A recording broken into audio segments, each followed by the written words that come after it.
এরকম কোনো বার্তা তিনি দেননি। এরপর ছাত্র নেতাদের দাবির মুখে ইউনূসকে প্রধান উপদেষ্টা বানাতে বাধ্য হয় সেনাবাহিনী। ডক্টর মোহাম্মদ ইউনূসকে প্রধান উপদেষ্টা করা হলেও ক্ষমতার কেন্দ্রে থেকে যায় ভারত নিয়ন্ত্রিত ক্যান্টনমেন্টের মদদপুষ্ট আসিফ নজরুল, যাকে তারা সুনিপুণভাবে গেল এক যুগে তিলে তিলে তৈরি করেছেন। আসিফ নজরুল তার মন্ত্রণালয়ের বাইরেও সবখানে নিয়োগ থেকে বদলি বরখাস্তের একক ক্ষমতা ভোগ করতে থাকে।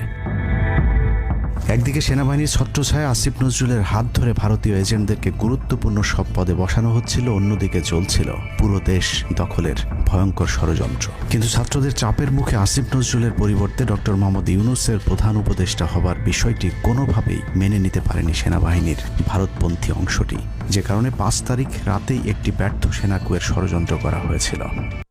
আমরা বোধহয় আসিফ নজরুল সাহেবকে যদি কানেক্ট করতে পারতাম ভালো হতো, তবে তার একটি জবাব আছে, আমরা সেটি শুনে ইলিয়াস হোসেনের কাছে আলোচনায় যাব।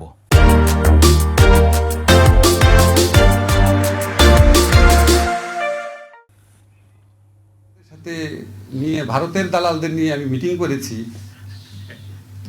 আমি অবাক হয়ে যে মানুষের কল্পনারও তো একটা সীমা থাকা উচিত।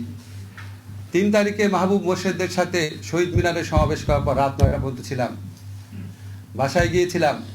তারপরে অধ্যাপক মোস্তফা মামুন ঢাকা ইউনিভার্সিটি ফুলার রোডের 19 নম্বর বিল্ডিংয়ে দোতলা ডান দিকে থাকেন, তার বাসায় রাত্রে থেকেছি, শুনেছি আমাকে মেরে ফেলবে।